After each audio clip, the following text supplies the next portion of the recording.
Krishna, academic counsellor in sociology.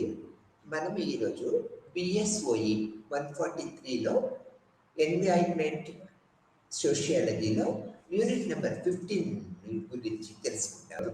ఒకటి వ్యతిరేక mining, రెండోదేమో seed. ఈ యొక్క రెండు లెసన్స్ కూడా చాలా ఇంట్రెస్టింగ్గా ఉంటాయి. మనం ఈ రెండు లెసన్స్ ఈరోజు కవర్ చేసుకుంటూ ఉంటాము. బిఎస్ఓఈ 143లో this is the last lesson అన్నమాట. ఇది ఆఖరిగా మనం చెప్పుకోవచ్చు.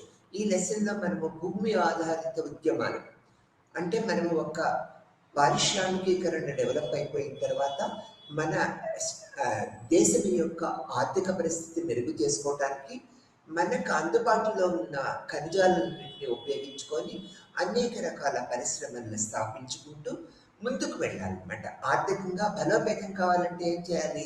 పారిశ్రామికీకరణ జరగాలి. మన అందుబాటులో ఉన్న ఖనిజాలని ఉపయోగించుకుంటూ పారిశ్రామిక అభివృద్ధి చేసుకుంటూ ఆర్థిక బలోపేతం అవడానికి అన్ని రాష్ట్రాలు ముందుకు వెళ్తూ ఉంటాయి. దానికి కేంద్ర ప్రభుత్వం యొక్క చట్టాల పరిధిలో ముందుకు వెళ్ళాలనే దృక్పథాన్ని మనం ఇక్కడ ఏర్పరచుకుంటాం. ఆ యొక్క ఖనిజాలు మనము వెలికి తీయాలంటే ఏం చేయాలి? అది ఆ ప్రాంతంలో ఉన్న ప్రజలందరూ తమ భూముల్ని ప్రభుత్వానికి అప్పగించాలన్నమాట. ఇది భూమి ఆధారిత ఉద్యమాలు అనేది.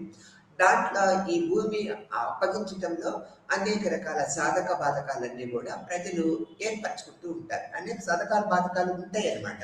అంటే ప్రభుత్వం తరపు నుంచి కొన్ని ఆటంకాలు, ప్రజల నుంచి కొన్ని ఆటంకాలు ఉంటూ ఉంటాయి అన్నమాట. దీనివల్ల ఏం జరుగుతూ ఉంటుంది? ఈ యొక్క ఖనిజ సంపద ఉపయోగించుకోలేకపోవడం వల్ల పారిశ్రామిక అభివృద్ధి జరగదన్నమాట. ఆర్థిక పరిపుష్టి ఆ స్టేట్ గవర్నమెంట్స్ కానీ సెంట్రల్ గవర్నమెంట్ కానీ ఏర్పరచుకోలేదు. అందుకని ఈ భూమి ఆధారిత ఉద్యమాలు మన దేశంలోనే కాదు, అన్ని దేశాల్లో కూడా ఈ ఉద్యమాలు ఎంతో ప్రముఖ పాత్ర వహించాయని చెప్పుకోవచ్చు. అందుకని ఈ యూనిట్లో మనం యూనిట్ నెంబర్ 15లో భూమి ఆధారిత ఉద్యమాలు, దాంట్లో వ్యతిరేక మైనింగ్ ఒక టాపిక్, తర్వాత సీడ్ అనేది వేరొక టాపిక్గా మనం చెప్పుకుంటూ ఉంటాం అనమాట. ఇప్పుడు లెసన్లోకి వెళ్దామా? ఇక్కడ భారతదేశంలో ప్రధాన ఖనిజాలు మరియు విలువైన రాళ్ళు అనేక రకాలుగా అన్ని ప్రాంతాల్లో, అంటే కొన్ని ప్రత్యేకమైన ప్రాంతాల్లో ఉన్నాయన్నమాట. అవి వెలికి తీయటాన్ని మైనింగ్ డిపార్ట్మెంట్ యొక్క పద్ధతి అనమాట. ఈ యొక్క విలువైన రాళ్ళు, ప్రధాన ఖనిజాలు తవ్వినప్పుడు మైనింగ్ చరిత్ర అనేది అతి ప్రాచీనమైనదిగా మనం గుర్తిస్తూ ఉంటాం అనమాట.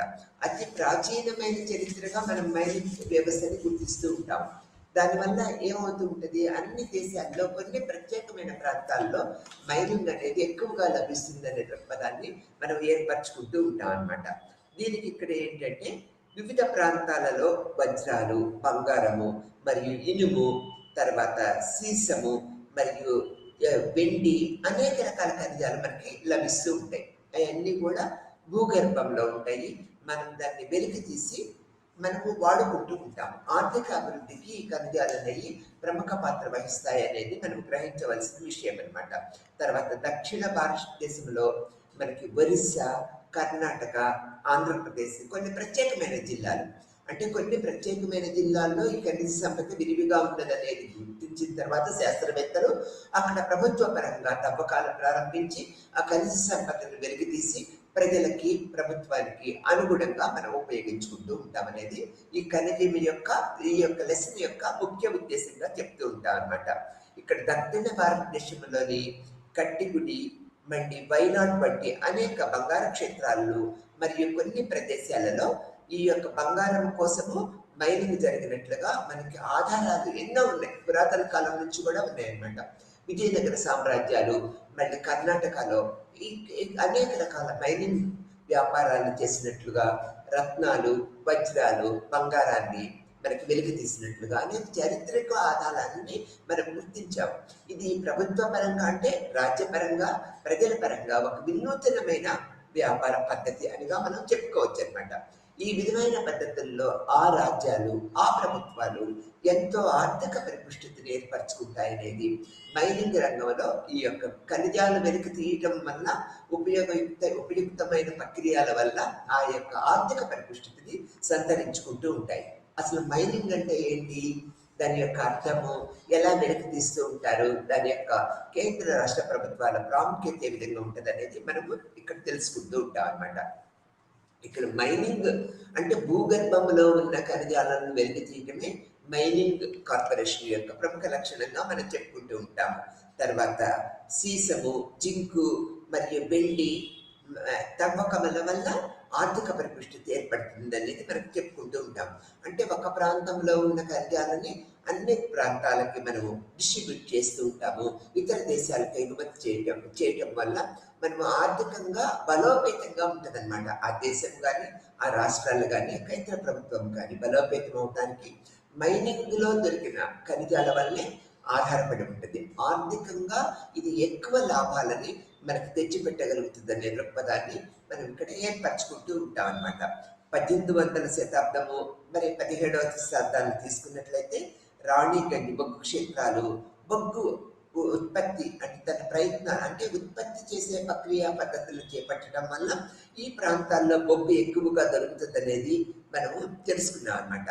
మైనింగ్ ఈ యొక్క మధ్యయుగాల కాలంలో కూడా ప్రారంభమైంది అనేది ఆ అన్ని రకాల చారిత్రక ఆధారాల వల్ల ఏ ఏ ప్రాంతాల్లో ఏ ఏ ప్రక్రియ పద్ధతుల్లో ఈ మైనింగ్ మనము సీసము, వెండి, రాగి, బంగారము, రత్నాలు ఈ యొక్క మైనింగ్ పద్ధతుల వల్లే మనము ఈ ప్రాంతంలో ఇవి దొరుకుతాయి, ఈ ప్రాంతంలో ఇవి దొరుకుతాయి అనేది ఎలా తెలుస్తుంది మనకి? శాస్త్రవేత్తల యొక్క పరిశోధనా పద్ధతుల వల్ల, అనేక రకాల పరిశోధనల వల్ల, శాస్త్రీయ పద్ధతుల వల్ల ఈ ప్రాంతంలో ఎన్ని కిలోమీటర్ల దూరంలో ఈ మైనింగ్ ఉన్నది, దాన్ని ఎలా వెలికి తీయాలనేది ఒక పెద్ద ఇన్ఫ్రాస్ట్రక్చర్ ఫెసిలిటీగా పద్ధతిగా మనం చెప్పుకుంటూ ఉంటాం అనమాట. ఈ మైనింగ్ వల్ల అనేక సమస్యలు కూడా మనకి ఏర్పడుతూ ఉంటాయి. అంటే ఈ మైనింగ్ చేయాలంటే మనం ఏం చేయాలి? మొట్టమొదటి భూమిని గుర్తించాలి. భూమిని ఎలా గుర్తించగలుగుతాము? శాస్త్రవేత్తలు అనేక రకాలైన సాంకేతికమైన పరికరాలను ఉపయోగించి ఏ ప్రాంతంలో ఎంత లోతులో ఈ యొక్క ఖనిజాలు లభిస్తాయి అనేది మనకు తెలియపరుస్తారు. తెలియపరిచిన తర్వాత అది ప్రభుత్వానికి తెలియపరుస్తారు. అప్పుడు ఒక కేంద్ర ప్రభుత్వం ఏం చేస్తుంది? రాష్ట్ర ప్రభుత్వం యొక్క అనుమతి కోరుతుంది. అక్కడ కేంద్ర ప్రభుత్వము ఈ యొక్క ప్రక్రియ పద్ధతులన్నీ కంప్లీట్ అయిపోయిన తర్వాత మీ ప్రాంతంలో ఈ రాష్ట్ర ప్రభుత్వాలు మీ ప్రాంతంలో ఈ యొక్క ఖనిజాలు ఇట్లా లభ్యమవుతాయి, దీనివల్ల ఇట్లా ఆర్థిక అభివృద్ధి జరుగుతూ ఉంటుంది, ఇతర దేశాలకు మనం ఎగుమతి చేయొచ్చు, మనకున్న పారిశ్రామికవేత్తలకు కూడా మనం ఇది పంపిణీ చేయగలుగుతాము అనే దృక్పథంతో ఆ యొక్క ల్యాండ్ని అంటే ఆ ప్రాంతంలో ఖనిజాలు దొరికే ఒక ప్రాంతంలో ఆ ల్యాండ్ని మనము ప్రజల నుంచి తీసుకోవాలి కదా. ఆ ప్రజలంతా అక్కడ వ్యవసాయం చేస్తూ ఉంటారు. అనేక రకాల వ్యవసాయ ప్రక్రియ పద్ధతులు జరుగుతూ ఉంటాయి. వ్యవసాయ పద్ధతులు అక్కడ కంటిన్యూ అవుతూ ఉంటాయి అన్నమాట. కాబట్టి ఆ పద్ధతుల వల్ల రాష్ట్ర ప్రభుత్వానికి కేంద్ర ప్రభుత్వము సూచన చేస్తుంది అన్నమాట. అప్పుడు రాష్ట్ర ప్రభుత్వాలు ఏం చేస్తూ ఉంటాయి? ఆ ప్రాంతంలో ఒక ప్రజల్ని సంప్రదించి అనేక రకాల సంప్రదింపులు జరిపిన తర్వాత ఆ ల్యాండ్ని మనము గవర్నమెంట్ తీసుకొని అక్కడ ఈ ప్రక్రియ పద్ధతులు అంటే మైనింగ్ ఖనిజాలను వెలికి తీసే ప్రక్రియ పద్ధతుల్ని ఏర్పరుస్తూ ఉంటుంది. ఇది ఒక పద్ధతిగా చెప్పుకుంటూ ఉంటాం. ఈ యొక్క మైనింగ్ ఈ పద్ధతుల వల్ల అంటే ఖనిజాలను వెలికి తీసే ప్రక్రియలో అనేక రకాల సమస్యలు ఉత్పన్నమవుతూ ఉంటాయి. అంటే ఆ ప్రాంతంలో అతి పురాతన కాలం నుంచి కూడా ఎన్నో తరాల వాళ్ళు వ్యవసాయ ప్రక్రియను కొనసాగిస్తూ ఉంటారు. అనేక రకాల వ్యవసాయాలు చేస్తూ ఉంటారు. అవి లాభయుక్తమైన వ్యవసాయాలా, లాభయుక్తం కాని వ్యవసాయాలా అనేది తర్వాత సంగతి. కానీ వ్యవసాయం అనేది నిరంతరము జరుగుతూ ఉంటుంది. దాని మీద ఆధారపడి వాళ్ళ యొక్క జీవన ప్రక్రియలు జరుగుతూ ఉంటాయి. అంటే జీవనాధారము ఏర్పడుతూ ఉంటుంది.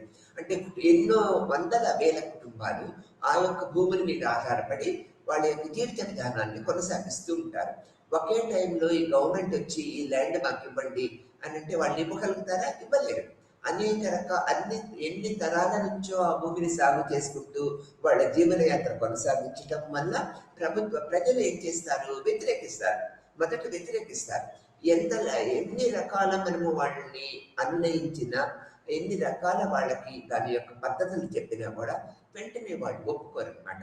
ఒప్పుకోనప్పుడు ప్రభుత్వం ఏం చేస్తుంటుంది? మీ ల్యాండ్స్ ఇచ్చినట్లయితే మీకు ఇంకొక ప్రదేశంలో భూమిని ఇవ్వగలుగుతాము, లేకపోతే ఇంకా నష్టపరిహారం అంటే ఎకరానికి ఇంత డబ్బు అనేది ఇవ్వగలుగుతాము, లేకపోతే వీళ్ళ జీవన ప్రక్రియ అంటే ముందు వీళ్ళ జీవనం జరగాలి కదా, మీరు నిలబడేదాకా మీకు ఆర్థిక స్తోమత ఏర్పరుస్తాము, తర్వాత ఇంటికి ఒక ఉద్యోగం ఇస్తాము, ఇంటికి ఇప్పుడు మీరు 1 ఎకరం భూమి ఇస్తే ఇంకొక ప్రాంతంలో 2 ఎకరాల భూమి ఇస్తాము. అనేక రకాల ప్రక్రియ అంటే పద్ధతులు ఏర్పరచుకొని వాళ్ళని కన్విన్సింగ్ చేస్తూ ఉంటుంది. ఎంత కన్విన్స్ చేసినా, ఎన్ని రకాల ఈ యొక్క సంప్రదింపులు జరిపినా కూడా ప్రజలు ఎవ్వరూ కూడా భూమిని ఇవ్వటానికి ఒప్పుకోరు. ఎందుకు ఒప్పుకోరు? కొన్ని వందల సంవత్సరాల నుంచి వాళ్ళ తాతల తండ్రుల దగ్గర నుంచి వాళ్ళ జీవనోపాధి ఆ భూమి మీదే ఆధారపడుతూ ఉంటది. ఆ భూమి మీదే జీవన ప్రక్రియ పద్ధతులు కొనసాగిస్తూ ఉంటారు. అందుకని ఏం జరుగుతూ ఉంటది, ఆ భూమిని ఇవ్వటానికి ఎవ్వరు కూడా ముందుకు రారనమాట. ఎంత ఒత్తిడి గురి చేసినా, ఎన్ని రకాల తాయిలాలు మనం అందిస్తామన్నా కూడా ప్రజలు ఎవ్వరు కూడా స్వచ్ఛందంగా ముందుకు రారు. దాంట్లో ఉన్న ఉద్దేశాన్ని వాళ్ళు పరిపూర్ణంగా గ్రహించలేరనేది మనం చెప్పుకోవచ్చు. ఆ తర్వాత ఎన్నో తరాల నుంచి ఆ భూమి మీద జీవనయాత్ర సాగించడం వల్ల ఒక మమకారం కూడా భూమి మీద వాళ్ళకి ఏర్పడుతూ ఉంటుంది. ఒక తల్లి లాంటిది భూమి.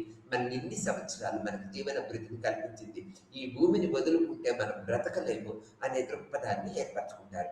ఆ తర్వాత వ్యవసాయం చేయగలిగిన రైతులందరూ భూమిని ఇచ్చినట్లయితే వాళ్ళకి చదువు లేదు, వేరొక వృత్తి చేసుకునే చాకచక్యము నైపుణ్యతలు కూడా ఉండవన్నమాట. అటువంటి భూమిని ఇవ్వడానికి వాళ్ళు ముందుకు వస్తారా? రారన్నమాట. అందుకని ఎన్ని సంప్రదింపులు జరిపినా, ఎన్ని రకాల సహాయ సహకారాలు అందిస్తామన్నా కూడా ఎట్టి పరిస్థితుల్లోనూ భూమిని ఇవ్వడానికి ఆ యొక్క గ్రామాల్లో ఉన్న ప్రజలు వ్యతిరేకిస్తారు. వాళ్ళ అభిప్రాయాన్ని దృఢంగా చెప్తూ ఉంటారు. కానీ ప్రభుత్వం ఏం చేస్తూ ఉంటుంది, ఎన్ని రకాల పద్ధతుల్లో ప్రయోగిస్తూ ఉంటుంది. బలవంతంగా కూడా భూమిని తీసుకోవడానికి ప్రయోగిస్తుంది. అటువంటప్పుడు ఈ యొక్క ప్రజలందరూ ఏం చేస్తారో కలిసికట్టుగా ఉంటారు. ఒక నాయకుడి ద్వారా అనేక రకాల ఉద్యమాలు చేస్తూ ఉంటారు. ఎలా? ఈ శ్రామిక వర్గము, గ్రామీణ వర్గము, ఈ గ్రామీణ ప్రజలందరూ కూడా వాళ్ళ యొక్క ప్రాథమిక హక్కుల్ని కాపాడుకోవటానికి ఒక ఉద్యమాలు చేస్తూ ఉంటారు. ఎలా చేస్తూ ఉంటారు? నిరసన దీక్షలు చేస్తూ ఉంటారు, ఉపవాస దీక్షలు చేస్తూ ఉంటారు, నిరాహార దీక్షలు చేస్తూ ఉంటారు. ప్రభుత్వానికి ఎదురుగా అనేక రకాల ప్రకటనలు కూడా చేస్తూ ఉంటారు. తర్వాత రాస్తా రోకోలు చేస్తూ ఉంటారు. అంటే ప్రభుత్వానికి పూర్తిగా వ్యతిరేకంగా ఈ భూములు లాక్కోవటానికి వీలు లేదనే దృక్పథంతో అనేక రకాల పద్ధతుల్లో తమ నిరసనల్ని వ్యక్తం చేస్తూ ఉంటారు. ఇది ప్రజల సైడ్ నుంచి వచ్చిన పద్ధతి. ఆ తర్వాత పుట్టి పెరిగిన వాతావరణాన్ని వీడి వేరొక ప్రాంతానికి వెళ్ళటం, తర్వాత వాళ్ళకి వ్యవసాయమే వచ్చు, చదువు సంఖ్యలు లేవు, వేరొక నైపుణ్యాలు లేకపోవటం వల్ల ఎలా బ్రతుకుతామనే మానసిక భయాన్ని కూడా వీళ్ళు ఏర్పరచుకుంటారు.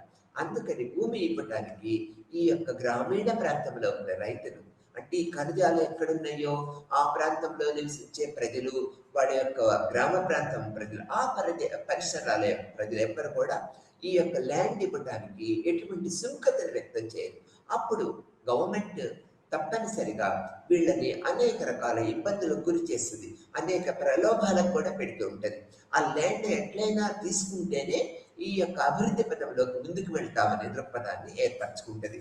అంటే పారిశ్రామికీకరణలో ఇది ఒక ప్రక్రియా పద్ధతిగా మనం చెప్పుకుంటూ ఉంటాం అనమాట. ఈ విధమైన పద్ధతుల వల్ల పారిశ్రామిక అభివృద్ధి జరుగుతుంది. మీరు ఇవ్వనంటే ఎట్లా వీలు పడుతుంది, మీకు దీనికి తోడుగా నష్టపరిహారం ఇస్తామనే దృక్పథాన్ని వెలిపించినా కూడా వాళ్ళు ఎటువంటి ప్రక్రియా పద్ధతుల్లో కూడా దీన్ని ఒప్పుకోకపోవటం వల్ల అనేక రకాల సమస్యలు మనకి ఏర్పడతాయనే దృక్పథాన్ని మనం ఇక్కడ ఏర్పరచుకుంటూ ఉంటాం. అందువల్ల మైనింగ్ సొసైటీలు ఎప్పుడు లోతైన ఆక్రమ వ్యాపారాలకి మరియు వ్యవస్థని విస్తరించే నిశ్చితార్థాలతో వివాదాలకు కేంద్రంగా ఉంటాయి. అంటే ఈ ప్రక్రియ అంటే ప్రజల యొక్క యాటిట్యూడ్ ఈ విధంగా ఉంటుంది, గవర్నమెంట్ యాటిట్యూడ్ ఆ విధంగా ఉంటుంది. కాబట్టి ఆ ప్రదేశాల్లో ఎప్పుడు కూడా తగువులు జరిగే ప్రక్రియ పద్ధతులు, తగువులే ఎక్కువ జరుగుతూ ఉంటాయి. అంటే నిరంకుశంగా ప్రతిఘటనలు, అంటే తగువులు అంటే ఏంటి, ఇక్కడ ప్రతిఘటన ఏర్పడుతూ ఉంటుంది. గవర్నమెంట్కి అండ్ ప్రజలకి ప్రతిఘటన పద్ధతులు ఎక్కువ జరుగుతూ ఉంటాయి అనేది ఇది మనం ఇక్కడ గ్రహించవలసిన విషయము. స్వదేశీ సమాజాలు భరించవలసిన వచ్చింది అనేక రకాల పద్ధతుల్లో. చాలా ఖర్చుతో కూడిన వ్యవహారం ఇది, అటు గవర్నమెంట్కి చాలా ఖర్చుతో కూడిన వ్యవహారం. అందుకని వీళ్ళు ఇస్తానన్న తాయిలాలకి, అంటే భూమికి బదులు భూమి, లేకపోతే భూమికి బదులు నష్టపరిహారము, లేకపోతే వీళ్ళకి జీవనోపాధి ప్రక్రియలు ఏర్పరచటము, అనేక రకాల పద్ధతులు వీళ్ళు చెప్పినా కూడా ప్రజలు సముఖంగా ఉంటారనమాట. దీనికి అన్ని రకాలుగా వ్యతిరేకిస్తూ ఉంటారు.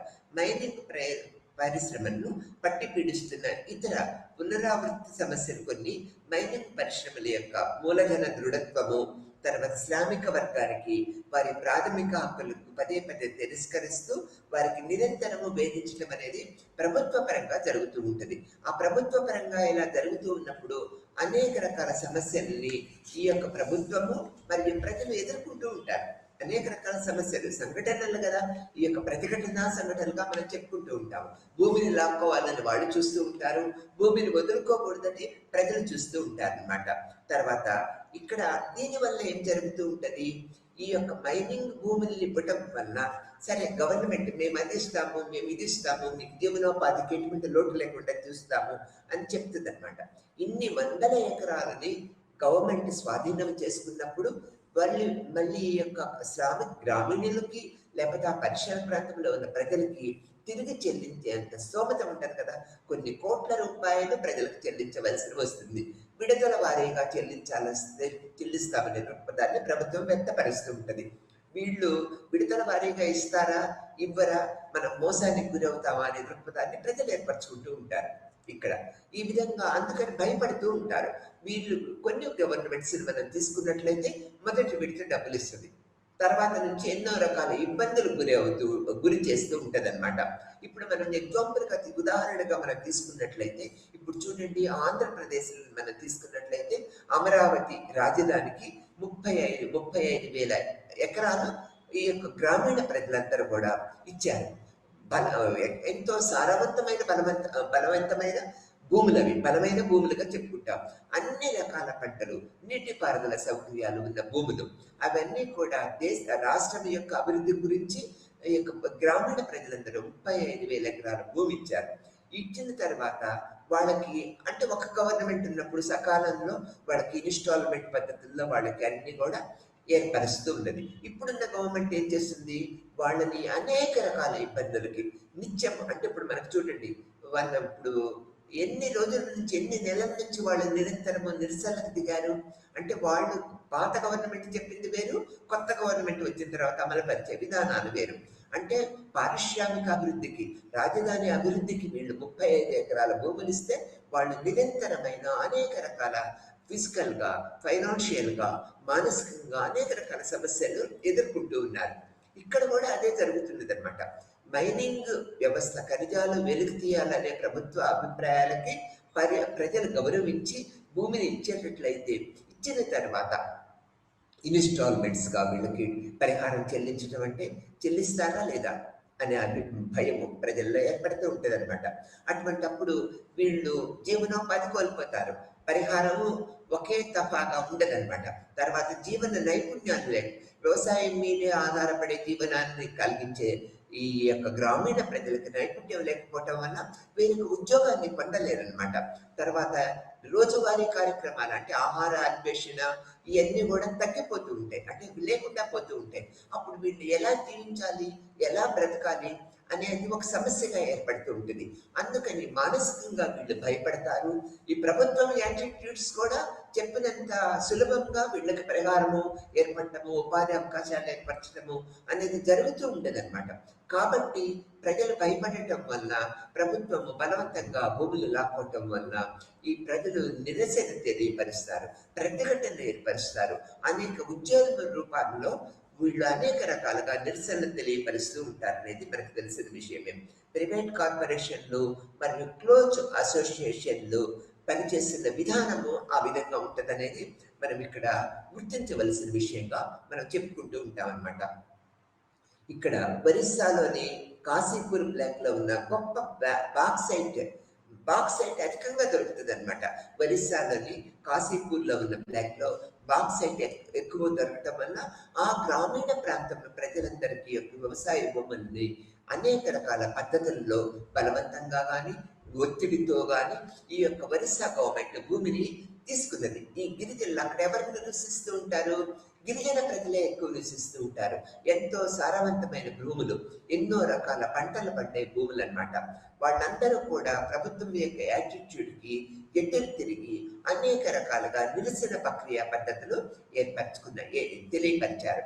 బాక్సైట్ అధికంగా ఉన్న ప్రాంతము కాశీపూర్ బ్లాక్లో గిరిజనులు సారవంతమైన భూములని స్వాధీనం చేసుకోవటం వల్ల, ప్రభుత్వం స్వాధీనం చేసుకోవటం వల్ల ప్రజలు అందరూ కూడా, ఈ గిరిజనులన్నీ కూడా అనేక రకాల ఉద్యమాలు, ప్రతిఘటనలు చేశారు. ఆ ఉద్యమాలన్నీ ఎలా చేశారు? నిరాహార దీక్షలు చేశారు, నిరసనలు వ్యక్తపరిచారు, తర్వాత అందరూ రోడ్డు మీద బైఠాయించారు, తర్వాత రోడ్డు బ్లాక్ చేశారు. ప్రభుత్వానికి నిరంతరము నిరసన పద్ధతుల్ని అనేక విధాలుగా తెలియపరిచి వాళ్ళ యొక్క సంఘటనల్ని, మనకి ఐకమత్యాన్ని కూడా మనకి బాక్సైట్ వెలికి తీయాలనేది బహుళ జాతీయ సమస్యల యొక్క పద్ధతులుగా మనం చెప్పుకుంటూ ఉంటాం అనమాట. ఈ బహుళ జాతీయ సమస్యల యొక్క పద్ధతుల వల్ల ఈ యొక్క ప్రజలందరూ కూడా, గ్రామీణ గిరిజన ప్రజలందరూ కూడా అనేక రకాల ఇబ్బందులకు గురవుతూ ఉంటారు. ఎలా జీవనోపాధి కోల్పోవటము, రోజువారీ సమస్యలు కూడా ఏర్పడటము, ఆహార సమస్య, నివాస సమస్య, తర్వాత పిల్లల యొక్క విద్యా బుద్ధుల యొక్క సమస్య, అనేక రకాల సమస్యలను ఎదుర్కొంటూ ఉంటారు. ఈ అనేక రకాల సమస్యలను ఎదుర్కోవటం వల్ల ఈ ప్రభుత్వానికి అంటే ఒక సక్రమంగా పనిచేసే పద్ధతికి ఆటంకం ఏర్పడుతూ ఉంటుంది. రాస్తారోకోలు చేస్తారు, ప్రతిరోజు కూడా అరెస్టులు అవుతూ ఉంటారు, పోలీసు చర్యలు, వీళ్ళని అరెస్టులు చేయటము, అనేక రకాల భౌతిక దాడులు చేయటం వల్ల ఈ ప్రజలందరూ ఇంకా మానసికంగా ఎక్కువగా బలంగా తయారవుతూ ఉంటారు. అంటే ఇప్పుడే వీళ్ళు ఇలా చేస్తున్నారు, ముందు రోజులు మనని వీళ్ళు సక్రమంగా చూస్తారు, మన యొక్క భద్రత ఎలా కల్పిస్తారనే భయానికి ప్రజలు ఏర్పడుతూ ఉంటారు. అనేక రకాలైన సామాజిక సోషల్ వర్కర్స్ మరియు ఉద్యమకారులు వీళ్ళందరి ఈ యొక్క ప్రజల తరఫున నిలబడుతూ ఉంటారు. నిలబడి వీళ్ళకి రక్షణ కల్పించాలనే ప్రయత్నాలు చేస్తూ ఉంటారు ఈ ఉద్యమకారులు. కోరాపాట్ జిల్లాలోని ధామ్జోడిలో నాల్కో రిఫైనరీ ప్రాంతం నుంచి వచ్చిన అనేక నివేదికలను మనం కనుక పరిశీలించినట్లయితే ఈ యొక్క ప్రజలు పారిపోవాల్సి రావటము చాలా భయంకరమైన బాఫ్లీ మాలీగా కనిపిస్తుంది. కానీ గ్రామస్తులు ఓపెన్ కాస్ట్ మైనింగ్ సైట్ల వల్ల అనేక రకాల రుగ్మతలను కూడా మనము వీళ్ళు ఫేస్ చేస్తూ ఉంటారు. ఎలా? ఇప్పుడు ఈ బాక్సైట్ తవ్వకాల వల్ల అనేక రకాల యంత్రాలను ఉపయోగిస్తూ ఉంటారు. ఈ యంత్రాలను ఉపయోగించడం వల్ల ఏం జరుగుతూ ఉంటుంది? దుమ్ము, ధూళి, ఈ యొక్క అనేక రకాల పద్ధతుల వల్ల ప్రజలు ఆరోగ్య సమస్యలను ఎదుర్కొంటారు. కొన్ని కిలోమీటర్ల ప్రాంతంలో ఈ దుమ్ము, ధూళి వ్యాపించడం వల్ల సమాజం మొత్తంలో ఉన్న ప్రజలందరూ కూడా ఆరోగ్య సమస్యలు ఏర్పడతాయి, శ్వాసకోశమైన సంబంధాలు ఏర్పడతాయి, అనేక రకాలుగా వ్యాధిగ్రస్తులు అవుతూ ఉంటారు. నిరంతరం ఈ యొక్క దుమ్ము, ధూళి వలన, ఈ యొక్క వెలికితీత ప్రక్రియా పద్ధతుల వలన, యంత్ర సామాగ్రి వలన ధ్వని కాలుష్యము, గాలి కాలుష్యము, నీటి కాలుష్యము, అనేక రకాల కాలుష్య పద్ధతులు ఆ ప్రాంతంలో మనం చూస్తూ ఉంటాం అనేది తెలుసుకుంటూ ఉన్నాము. విద్యాదాస్ అనే ఒక సామాజిక శాస్త్రవేత్త, లేకపోతే సోషల్ వర్కరు, అనేక రకాల ఉద్యమకారులందరూ కూడా ఈ గిరిజనులకి, ఈ ఒరిస్సాలో గిరిజనులకి అండగా నిలబడ్డారు. ఈ యొక్క పోరాటం నిరంతరంగా కొనసాగిస్తూ ఉన్నదనే దృక్పథాన్ని మనం ఇక్కడ గ్రహించవలసిన విషయం అన్నమాట.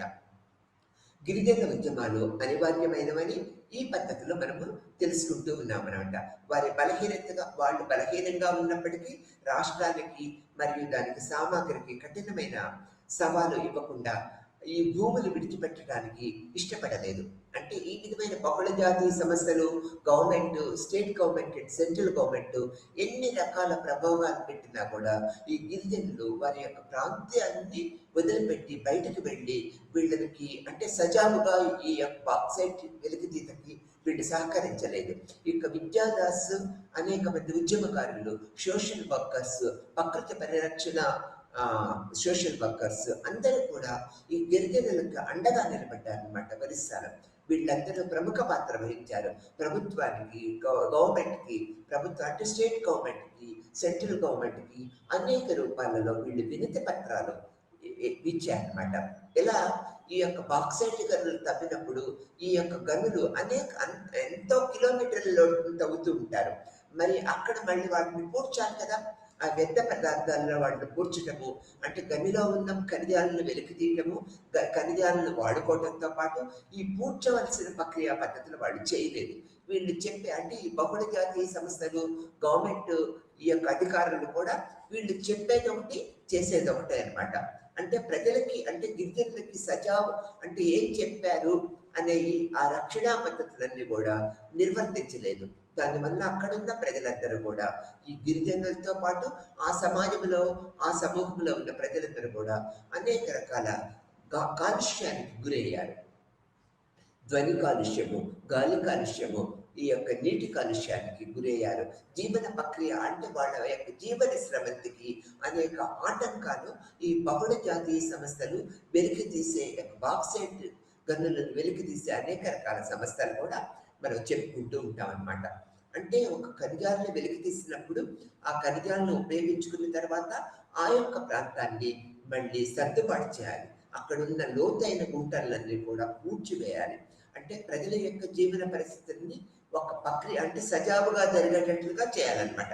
అటువంటి ప్రక్రియని కూడా ఈ యొక్క స్టేట్ గవర్నమెంట్ కానీ సెంట్రల్ గవర్నమెంట్ యాక్షన్ చేయడం వల్ల బహుళ జాతీయ సంస్థలు కానీ చేయకపోవటం వల్ల అనేక రకాల రుగ్మతలు అంటే కాలుష్యాలతో పాటు వీళ్ళ యొక్క ప్రజల యొక్క జీవన ప్రక్రియ పద్ధతులకి అనేక రకాల ఆటంకాలు ఏర్పడ్డాయి అనేది మనం ఇక్కడ చెప్పుకోవాల్సిన విషయం అన్నమాట. నిరంతరమైన నిరాహార దీక్షలు రోడ్ అంటే ఈ ఆటంకాలు అంటే రోడ్డు రోకోలు, ఈ యొక్క రైలు రోకోలు, అనేక రకాల పద్ధతుల్లో ప్రజలు నిరంతరము ఈ యొక్క మైనింగ్ వ్యవస్థలో మాత్రమే అంటే ఎక్కడైతే ఈ మైనింగ్ని వెలికి తీయడానికి ప్రారంభించారో అక్కడ తప్పనిసరిగా అన్ని ప్రాంతాలలో ఈ యొక్క సమస్య అనేది నిరాటంకంగా జరుగుతూ ఉన్న దృక్పథాన్ని మనం చెప్పుకోవాల్సిన విషయంగా ఇక్కడ తెలియపరుస్తూ ఉన్నాం. మైనింగ్ యొక్క ప్రమాదాలు ప్రతి చోట ఒకే రకంగా ఉండవు, అనేక రకాలుగా ఉంటూ ఉంటాయి అన్నమాట. అక్కడ ప్రజల్ని బెదిరించటము, నిర్వహించటము, పోలీసు లాఠీ చేయటము, శిక్షించటము, భౌతిక దాడులు చేయటం అనేది ఈ యొక్క బహుళ జాతీయ సమస్యలు ఈ యొక్క అంటే అనేక రకాల అధికారులు కానీ గవర్నమెంట్ అధికారులు కానీ అయితే అనేక రకాలుగా చేయటం వల్ల అక్కడ ప్రజలు అనేక రకాల రుగ్మతలకు గురవుతూ ఉంటారనేది మనం గ్రహించవలసిన విషయము. జార్సువాడ మరియు సుందర్గర్ దాదాపు 1375 కిలోమీటర్లు విస్తీర్ణంలో ఈ యొక్క బొగ్గు క్షేత్రాలను కూడా వెలికి తీశారనమాట. ఈ యొక్క ఉదాహరణకు మనం తీసుకున్నట్లయితే ఒరిస్సాలో మహానది ఉపనది అయిన ఎంజీ నది పేరుతో బొగ్గు క్షేత్రానికి పేరు పెట్టారు. పేరు పెట్టినంత మాత్రాన వీళ్ళకి వనగూడేది ఏమున్నది? ఏమీ లేదు కదా.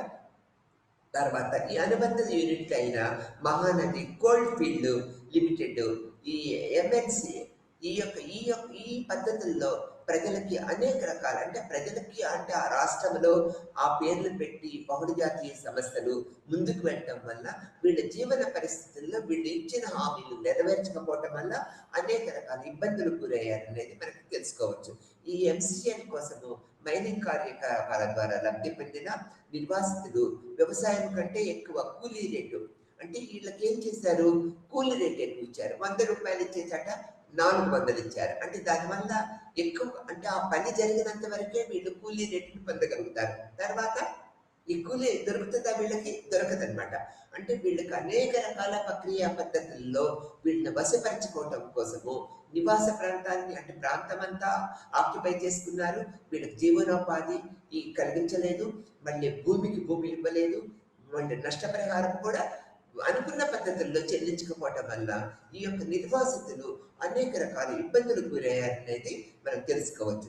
నిర్వాసితుల భూముల్లో పరిహారం కూడా అందించక ప్రజా పరిమిత మిశ్ర ఎత్తి చూపటం వల్ల ఈ యొక్క విద్యాదాసు అనేక సోషల్ వర్కర్స్ యొక్క ఉద్యమకారులు అనేక ప్రక్రియ పద్ధతులు చేయటం వల్ల కూడా వీళ్ళకి అనుకున్న మానసిక తృప్తిని సామాజిక తృప్తిని వీళ్ళు బహుళ జాతీయ సమస్యలు ఏర్పరచలేదనేది ఈ కోల్ బొగ్గు గనుల బాక్సైట్ గనుల యొక్క నిర్వాసితులకి అనేక రకాల ఇబ్బందులు కలిగించారనేది మనము ఇక్కడ తెలుసుకుంటూ ఉంటాము. ఇక్కడ గ్రామస్తులు ప్రాజెక్టును వ్యతిరేకించడానికి ప్రయత్నించారా లేదా అనేది మీరు తెలుసుకోవాలి. అంటే ఈ ప్రక్రియ పద్ధతుల వల్ల మనం తెలుసుకుంటూ ఉంటాం అనమాట. వారు నిరాహార దీక్షలు చేశారు, జైలుకి వెళ్ళారు, మరియు అనేక రోడ్డు నిర్బంధాలను కూడా అనేక రూపాల్లో చేస్తూ ఉంటారు లేదు మనం చెప్పుకుంటూ ఉన్నాం అనమాట. చివరికి వారు ఎంసీఎల్ మరియు ఒడిశా ప్రభుత్వం డిమాండ్లకు లొంగిపోవాల్సి వచ్చింది. అంటే ఈ ప్రభుత్వం ఒత్తిడికి బహుళ జాతీయ పరిస్థితుల ఒత్తిడికి అనేక అధికారుల యొక్క అనేక దుశ్చర్యలకి వీళ్ళు లొంగికి పోక తప్పలేదనే దృక్పథాన్ని మనం ఇక్కడ గ్రహించవలసిన విషయం. తాము ఎప్పటికీ ఇటువంటి మైనింగ్ పరిస్థితుల్లో జీవించవలసి ఉంటుందని అంగీకరించిన తర్వాత వారు ఇప్పుడు తవ్విన ప్రాంతాలకు తిరిగి నింపటము, పాడుబడిన మైనింగ్ రీఫిల్లింగ్ వంటి మరి కఠినమైన డిమాండ్ల కోసము ఒత్తిడి చేస్తూనే ఉన్నారు. ఇప్పటికి కూడా ఈ బొగ్గు గనులు, బాక్సైట్ గనుల్లో వాళ్ళు ఎటువంటి గనులు తవ్విన తర్వాత రీఫిల్లింగ్ చేయాలి, తప్పనిసరిగా రీఫిల్లింగ్ చేయాలి. లేకపోతే వీళ్ళ ప్రజలు అక్కడ ఆ ప్రాంతంలో ఎలా తిరుగాడుతారు, ఎలా సంచరించేస్తారు అనేది మనకు తెలిసిన విషయమే. అంటే ప్రభుత్వం చెప్పే పనులకు కట్టుబడకుండా వాళ్ళ దుశ్చర్యలు, అంటే ప్రభుత్వం యొక్క పద్ధతులు ఆ విధంగా ఉన్నాయి. ఈ యొక్క ప్రజల యొక్క అంటే సమాజంలో ఆ సమాజంలో నివసించే ప్రాంతీయ ప్రజలు, గిరిజనులు, రైతులు అనేక రకాల ఇబ్బందులకు గురవుతూ ఉంటారనేది మనం ఈ యొక్క మైనింగ్ వ్యవస్థ వల్ల గ్రహించవలసిన విషయం అన్నమాట. మన దేశంలో మైనింగ్ చుట్టూ ప్రధాన భూ కదలికలు అంటే అన్ని ప్రాంతాల్లో ఆ విధంగా ఉన్నాయి. ఇప్పుడు మనకి ఆంధ్రప్రదేశ్లో చూసినట్లయితే రాజశేఖర్ రెడ్డి గారి గవర్నమెంట్ లో ఉన్నప్పుడు ఇది మైనింగ్ వ్యవస్థను మొత్తము బళ్ళారి ఆ ప్రాంతంలో ఉన్న మైనింగ్ వ్యవస్థ మొత్తము జనార్దన్ రెడ్డి అంటే కర్ణాటకకు చెందిన ఒక మైనింగ్ వ్యాపారికి అప్పగించడం వల్ల అతను లక్షల కోట్లు అర్పించుకున్నాడు. కానీ ప్రభుత్వానికి తిరిగి పే చేయకుండా, అక్కడ భూములను రీఫిల్లింగ్ చేయకుండా ప్రభుత్వ మైనింగ్ అంతా అక్రమ వ్యవస్థలో, అక్రమ పద్ధతుల్లో ఆక్యుపై చేసుకొని చైనా మొదట అనేక దేశాలకు ఎగుమతి చేసి లక్షల కోట్లు అర్పించుకున్నాడు. దానివల్ల ప్రజలకు అంటే ప్రభుత్వానికి కానీ ప్రజలకు కానీ వదగురిన ఆర్థిక లాభము చాలా కొంత మేరకే అని చెప్పుకోవచ్చు. అంటే ఈ విధంగా కూడా బహుళ జాతీయ సంస్థలు, ఈ యొక్క పెద్ద పారిశ్రామికవేత్తలు ప్రభుత్వ అండతో కూడా ఈ మైనింగ్ వ్యవస్థని ముందుకు తీసుకువెళ్ళారనేది మనం తెలుసుకోవాల్సిన విషయమే. ఆయిల్ రిఫైనరీ ఉద్యమాలు కూడా 1856, 1956, 57 కనుక తీసుకున్నట్లయితే ఈ విధంగా జరిగినాయి అనేది మనం తెలుసుకోవాల్సిన విషయము. స్వాతంత్ర భారతదేశంలో చమురు క్షేత్రాలు మొదట ప్రధాన అన్వేషణలోని ఇక్కడ ప్రారంభమయ్యాయి అనేది మనం చెప్పుకోవచ్చు. 17వ శతాబ్దం నుంచి 18వ శతాబ్దం నుంచి 1956, 57, 70ల వరకు ఇది చమురు క్షేత్రాల యొక్క అన్వేషణ కూడా ఎక్కువైంది అనేది మనం చెప్పుకోవచ్చు. ఈశాన్య అస్సాంలోని ప్రాంతంలో ఈ యొక్క దేశ అవసరాలకు 3వ వంతు సరఫరా చేయగలగా ఈ యొక్క చమురు ఆ ప్రాంతంలో ఉన్నదనేది శాస్త్రవేత్తలు కనుగొన్న తర్వాత కలకత్తాలోని కొత్త రిఫైనరీ నిర్మించాలనేది సిఫార్సు చేసిందనమాట.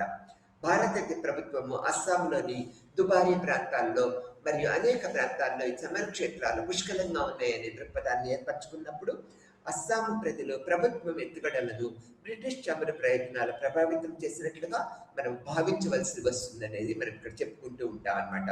అస్సామీ ప్రజల డిమాండ్ ఉన్నప్పటికీ బరౌనీలోని రిఫైనరీ ఏర్పాటు చేయాలని భారత ప్రభుత్వము ఒక నిర్ణయానికి వచ్చేసింది. అది పార్లమెంట్ లో బిల్ పాస్ చేసింది అనమాట. ఇది అస్సాంలోని రాజకీయ ప్రకంపనలకి దారితీసిందనేది మనం చెప్పక తప్పదు. అస్సాం శుద్ధి కర్మాగారం కోసం మొదట ఉగ్ర నిరసన 28, 1856లో జరిగాయనేది మనము గ్రహించవలసిన విషయము, గుర్తుంచుకోవాల్సిన విషయం. ఈ ఉద్యమ ప్రతిపక్ష ఆగస్టు నాయకత్వము సంయుక్తంగా ప్రారంభించిందనేది ఈ రిఫైనరీ ఉద్యమాలకి మనము అనేక రూపాల్లో మనము అస్సాం ప్రాంతంలో గుర్తించాము. అస్సాంలో అనేక మంది ఉద్యమకారులు మరియు సోషల్ వర్కర్స్, సామాజిక కార్యకర్తలు, ప్రజలు అందరూ కూడా ముందుకు వచ్చారు. సమ్మెలు, బహిరంగ సభలు, రోడ్డు మార్చులు, అనేక రకాల పద్ధతుల్లో అస్సామీ ప్రజలు ప్రాంతీయ డిమాండ్ గురించి పూర్తిగా తెలియక బరౌనీలోని ప్రకంపనని ఆ ప్రాంతంలో ప్రకంపనని సృష్టించారనేది చెప్పుకోవచ్చు. ఆ తర్వాత రిఫైనరీని స్థాపించడానికి నిర్ణయించుకున్న ప్రభుత్వ నిర్ణయము అనేక రకాల పద్ధతుల్లో వెనుకడుగు వేసిందిగా మనం గుర్తించుకుంటూ ఉంటాం అన్నమాట. తర్వాత అస్సాంలో ఆ విధంగా జరిగింది, ఒరిస్సా ఆ విధంగా జరిగింది అనేది మనము ఈ యొక్క ఉద్యమాలు అంటే ఈ యొక్క కల్పన అంటే వ్యతిరేకమైన ఉద్యమాల వల్ల అనేక విషయాలు మనం ఇక్కడ తెలుసుకుంటూ ఉన్నాము. మేఘాలయాలోని యురేనియం తవ్వకము మరియు ప్రామాణిక ఉద్యమం 1970, 1980లో కూడా ప్రముఖ ఉద్యమంగా మనం ఇక్కడ చూడగలుగుతూ ఉన్నాం అన్నమాట. తర్వాత ఈ యొక్క అణు కార్యక్రమం, భారతదేశంలో అణు కార్యక్రమము ఈ యొక్క 1970, 80లో ప్రారంభమైందిగా మనం గుర్తించుకోవాల్సిన విషయం. తర్వాత యురేనియం ప్రధానంగా గిరిజన భూములకి చెందిందిగా మనం గుర్తించామన్నమాట. ఈ ఉద్యమాలలో మేఘాలయలోని పశ్చిమ కొండల్లో యురేనియం తవ్వకాలు మొదలుపెట్టినప్పుడు యురేనియం ఈ యొక్క పశ్చిమ కొండల్లో మేఘాలయాలో ఎక్కువగా ఉన్నాయనేది గుర్తించాము. దీని యొక్క ప్రాముఖ్యత కూడా మనకు తెలిసిన విషయమే కదా. అటువంటప్పుడు ఇక్కడ ప్రభుత్వ యాజమాన్యంలో యురేనియం కార్పొరేషన్ ఆఫ్ ఇండియా పదే పదే మేఘాలయాలోని ఈ ఖనిజ సుసంపన్నమైన ప్రభుత్వం చేయాలనుకున్నప్పుడు ఆ ప్రాంతంలో ఉన్న ప్రజలు, మేఘాలయాలు ఉన్న ఆ పరిసర ప్రాంతంలో ప్రజలు, ప్రభుత్వం కూడా వ్యతిరేకించిందనమాట. దీనివల్ల ఎన్ని రకాల అనర్థాలు జరుగుతాయో యురేనియం అనేది ఒక అణుధార్మిక శక్తిగా మనం గుర్తించవలసిన విషయం. దీనివల్ల ఈ తవ్వకాలలో ఆ ప్రాంతము కానీ ఆ ప్రాంతంలో ఉన్న ప్రజలు కానీ ఎన్ని రకాల ఇబ్బందులకు గురవుతాయి అనేది భయపడ్డారు. ఆ ప్రజలందరూ కూడా, సమాజంలో ఉన్న ప్రజలు, శాస్త్రవేత్తలు, ఉద్యమకారులు, ఈ యొక్క సామాజిక కార్యకర్తలందరూ కూడా ఎంతో భయాన్ని వ్యక్తపరిచారు. ఆరోగ్య కారణాలు లేదా జాతి భౌమ అధికారం వల్ల వ్యతిరేక హక్కులను సంబంధించిన సమస్యలు ఉద్భవిస్తాయనే దృక్పథాన్ని వెలిపించారనమాట వీళ్ళందరూ. చివరికి వివిధ ప్రాంతాల్లో యురేనియం నిక్షేపాలు కనుగొనబట్టినా కూడా అటామిక్ మినరల్స్ డైరెక్టరేట్ చివరికి అల్యూమినియం ధాతువులను ప్రాసెస్ చేయడానికి మరియు చాలా కోరుకున్న పసుపు బెల్ట్ను ఉత్పత్తి చేయడానికి దాని మైనింగ్ కార్యక్రమాలను ప్రారంభించే ప్రదేశానికి ఆనుకుని ఉన్న వెస్ట్ హిల్స్ లోని డొమినియాన్ గ్రామము. ఈ సైట్ లో ఒక ఈశాన్య భారతంలోని కొండ ప్రాంతాల్లో గిరిజనులు స్వయం పాలన ఏ విధంగా ఉంటుంది, వారి యొక్క ఇబ్బందులు ఏ విధంగా ఉంటాయి అనేది మనం గుర్తించవలసిన విషయం అనేది అనేక రకాలుగా సందేహాలని ప్రభుత్వానికి సబ్మిట్ చేశారు అక్కడున్న అధికారులందరూ కూడా. ఈ యొక్క కేహెచ్ఏడిసి ఒక సంస్థ శాసనసభ మరియు ఎన్నికైన సభ్యునికి వ్యవహరిస్తున్నప్పుడు లిండో మొదటి నుంచి ఈ ప్రతిపాదనని ఎదుర్కొంటూ ఉన్నారు. ఈ యొక్క ఉద్యమకారుడుగా లిండోని ఈ యొక్క మేఘాలయంలో ప్రముఖ పాత్ర వహించి ప్రభుత్వానికి అనేక నివేదికలు సమర్పించి దీనివల్ల ఎటువంటి ఆరోగ్య సమస్యలు ఎదుర్కొంటారు ప్రజలు, ఎటువంటి ఆరోగ్య సమస్యలు గురి అవుతారనే దృక్పథాన్ని మనం ఇక్కడ తెలియపరిచారు. లిండో ఈ ఉద్యమానికి ప్రముఖ పాత్ర వహించి అనేక రకాలుగా ఉద్యమ ప్రాముఖ్యతను డెవలప్ చేశాడనేది మనం తెలుసుకోవాల్సిన విషయం. తర్వాత ఒరిస్సాలోని ఉక్కు మైనింగ్ కోసము ఫోస్కోకు వ్యతిరేకంగా 2005-2018లో 17లో ఒక ఉద్యమము, అంటే ఫోస్కో ఉద్యమము, ఒరిస్సాలోని ఉక్కు మైనింగ్ కూడా ఈ విధమైన ఉద్యమాలు అనేక రకంగా మనకి ఇక్కడ ఏర్పడ్డాయి. ఈ యొక్క ప్రాంతంలో తమలపాకు తీగలు, జీడి మొక్కలు, కట్టెలు, పుట్టగొడుగులు మరియు సాగ్ ఆకుకూరలు అనేక రకాల వాణిజ్యపరమైన వ్యవసాయ పనులు ఈ ప్రాంతంలో జరుగుతూ ఉంటాయి అన్నమాట. దీనివల్ల గిరిజనులు, ఆ ప్రాంతంలో ఉన్న ఈ యొక్క గ్రామీణ రైతులు కూడా ఎన్నో రకాల ఇబ్బందులకి ఎదుర్కొంటూ ఉంటారు.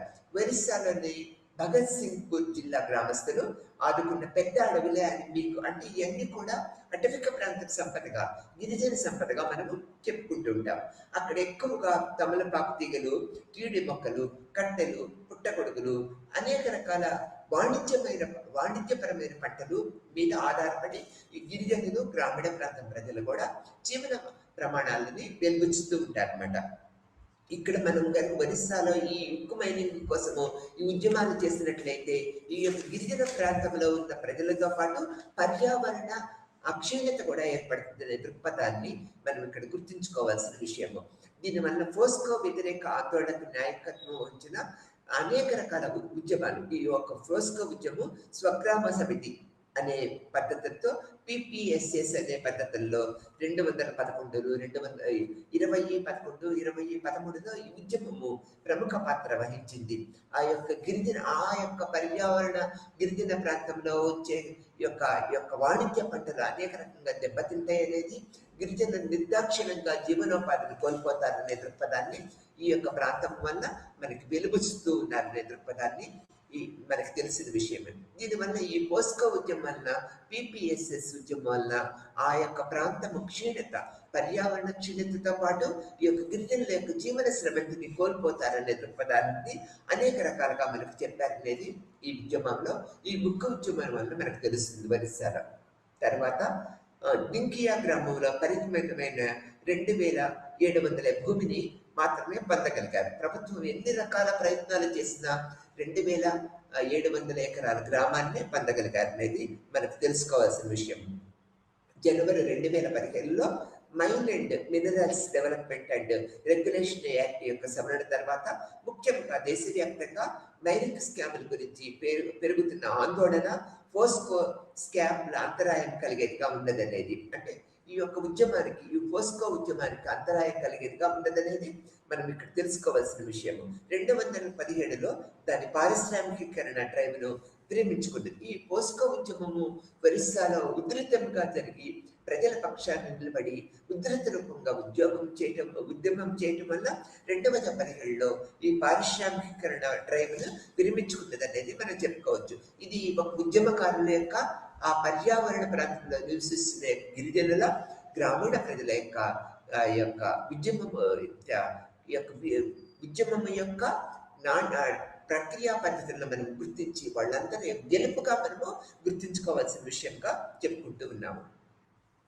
ఈ విధంగా భారతదేశంలో ముఖ్యమైన మైనింగ్ వ్యతిరేక ఉద్యమాలు ఎన్నో జరిగింది. నేషనల్ ఎక్స్చేంజ్ NTR అనే అనేక ఉద్యమాలు జరగటం వల్ల ఈ యొక్క ప్రక్రియా పద్ధతుల వల్ల ప్రభుత్వం కూడా కొన్ని చోట్ల ఎన్నికలు వేయటము, కొన్ని చోట్ల ముందుకు వెళ్ళటం అనేది జరిగింది.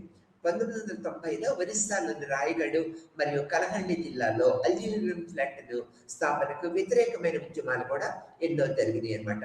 1997లో ఒరిస్సా దక్షిణ తీరంలో గోవాల్పూర్లో ఈ యొక్క టాటాల అతి పెద్దమైన ఉక్కు కర్మాగారాన్ని వ్యతిరేకంగా కూడా ఎన్నో ఉద్యమాలు జరిగినాయి. సామాజిక న్యాయము మరియు సమానత్వం యొక్క స్తంభాలపై మరింత రాడికల్ స్టాండ్ తీసుకొని ప్రజలు అండ్ ఉద్యమకారులు అందరూ ఎన్నో రకాల ప్రక్రియా పద్ధతుల్లో ఈ మైనింగ్ ఉద్యమాలు చేయటం వల్ల కొన్ని ప్రాంతాల్లో ప్రజలు యొక్క ప్రాథమిక హక్కులను రక్షించుకున్నారు, కొన్ని ప్రాంతంలో ప్రజలు ఈ హక్కులను కోల్పోయారనేది మనం ఈ యొక్క మైనింగ్ ఉద్యమాల వల్ల మనం తెలుసుకుంటూ ఉన్నాం. ఇది మైనింగ్ ఉద్యమాలు ఏ విధంగా జరిగినాయి. ఒరిస్సా, మేఘాలయ, మళ్ళీ అస్సాం అనేక ప్రాంతంలో అనేక ఉద్యమాలు జరిగినాయి. ఈ భూ ఆధారిత ఉద్యమాలు ప్రభుత్వం యాటిట్యూడ్ ఒక విధంగా ఉన్నది, ప్రజల యాటిట్యూడ్స్ ఒక విధంగా ఉన్నాయి.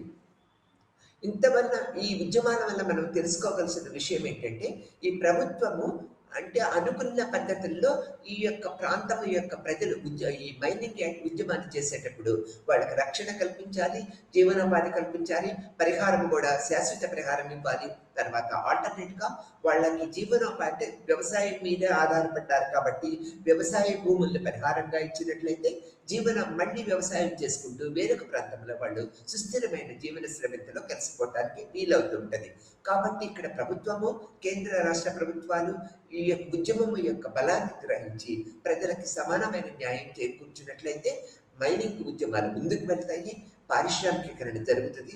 ఆ యొక్క ఖనిజ లవణాలని మనము వాడుకుంటూ పారిశ్రామిక అభివృద్ధి జరుపుకుంటూ ఆర్థిక పరిపుష్టిని నేర్పించుకుంటామనేది ఈ మైనిక ఉద్యమాల వల్ల ఒక సందేశంగా మనం చెప్పుకోవచ్చు. ఇప్పుడు మనము భారతదేశంలో విత్తన ఉద్యమం అంటే ఈ ఉద్యమాలు ఏ విధంగా జరిగినాయి, ఇక్కడ మనం ఈ 2 లెసన్స్ అని చెప్పుకున్నామో సీడ్ అన్నమాట. ఆధారిత ఉద్యమాల్లో సీడ్ విత్తన ఉద్యమాలు ఏ విధమైన ప్రాముఖ్యత చెందినవి అనేది కూడా మనం చెప్పుకుంటూ ఉంటాం. ఈ విత్తన ఉద్యమాల్లో కూడా అనేక మంది శాస్త్రవేత్తలు, ఉద్యమకారులు, మళ్ళీ యొక్క కార్యకర్తలు, సోషల్ వర్కర్స్ అంటే సామాజిక ఉద్యమాల కార్యకర్తలు కూడా ఎంతో మంది పాల్గొన్నారు. ఇక్కడ మనకి ప్రాచీన భారతదేశాన్ని మనం తీసుకున్నట్లయితే పూర్వకాలంలో 3200 విత్తనాలు మనకు ఉండేవి. దీనిని 3200 రకాల విత్తనాల మీద ఆధారపడి గ్రామీణ ప్రాంతం మనం ఏం చెప్తూ ఉంటాము, భారతదేశం అంటే వ్యవసాయ దేశం అంటూ చెప్తూ ఉంటాము. అనేక రకాల విత్తనాల ద్వారా వ్యవసాయ ప్రక్రియ పద్ధతులు జరుగుతూ భారతదేశంలో ఉన్న గ్రామీణులందరూ జీవనోపాధిని జరుపుకుంటూ ఉండేవాళ్ళు. 3200 విత్తన పద్ధతులు ఉంటే ఇప్పుడు ప్రస్తుత వ్యవస్థలో అంటే ఈ 21వ శతాబ్దంలో 300 విత్తన ఉద్యమాలు ఉన్నాయన్నమాట. ఈ 300 విత్తనాలు అనేవి కూడా బహుళ జాతీయ సంస్థల అండర్లో ఉన్నాయి, యొక్క ఆధీనంలో ఉన్నాయి. పాత రోజుల్లో వ్యవసాయం ఏం చేసేవాళ్ళు, విత్తనాలు ఎలా ఏర్పరచుకునేవాళ్ళు అన్నట్లయితే ఒక ప్రక్రియ పద్ధతిలో అంటే ఒక సంవత్సరంలో ఈ పంటలు వేసుకునేవాళ్ళు, కొన్ని రకాల పంటలు వేసుకునేవాళ్ళు. ఆ పంటలు ఉత్పత్తి జరిగిన తర్వాత ఆ ఉత్పత్తి జరిగిన పద్ధతుల్లో విత్తనాలను కొంత వాళ్ళకి కావాల్సిన నెక్స్ట్ ఇయర్కి అంటే 2వ సంవత్సరానికి మళ్ళీ వ్యవసాయం చేయాలి కదా. 2వ సంవత్సరానికి కావాల్సిన విత్తనాలన్నింటినీ కూడా జాగ్రత్త పరుచుకునేవాళ్ళు. అట్లా వ్యవసాయ ప్రక్రియ కొన్ని వందల వేల సంవత్సరాల నుంచి జరుగుతూ ఉండేది గ్రామీణ ప్రాంతంలో. 85% ప్రజలందరూ కూడా వ్యవసాయం మీద ఆధారపడేవాళ్ళు. వాళ్ళ విత్తనాలని వాళ్ళే భద్రపరచుకొని ఇంకొక సంవత్సరానికి ముందు జాగ్రత్త చర్యలుగా వాళ్ళు అట్టి పెట్టుకొని నెక్స్ట్ ఇయర్కి ఆ విత్తనాల మీద ఆధారపడి వ్యవసాయ ప్రక్రియ పద్ధతులు కొనసాగిస్తూ ఉండేవాళ్ళు. ఆ విధమైన పద్ధతులు ఉండేవి అనమాట. కానీ ఇప్పుడు బహుళ జాతీయ విత్తన సంస్థలు వచ్చిన తర్వాత అనేక రకాల పద్ధతులు, వీళ్ళ యొక్క పద్ధతులు మారిపోతూ ఉన్నాయి అన్నమాట. ఈ యొక్క రైతులు, కార్యకర్తలు, స్వచ్ఛంద సంస్థలు మరియు వ్యవసాయము మరియు దాని వనరులు శ్రేయస్సుకు సంబంధించిన విత్తన ఉద్యమాలు ప్రారంభించారు. అంటే బహుళ జాతీయ సంస్థలు ముందుకు వచ్చి వాళ్లే విత్తనాలని రైతులకు ఇస్తే రైతులు వ్యవసాయం చేయాలనే పద్ధతులు ఇప్పుడు ప్రస్తుత వ్యవస్థలు ఏర్పడ్డాయి అన్నమాట. అంటే బహుళ జాతీయ సంస్థలు ఏ విత్తనాలు ఇస్తే ఆ పంటలే మనం వేయాలి. ఆ యొక్క పద్ధతులనే మనం కొనసాగిస్తూ ఉండాలి. ఎరువులు, విత్తనాలు అన్నీ కూడా బహుళ జాతీయ సంస్థల యొక్క హ్యాండ్ ఓవర్లోకి వచ్చింది. అన్ని దేశాల్లో కూడా ఈ విధమైన పద్ధతులే ఉన్నాయి.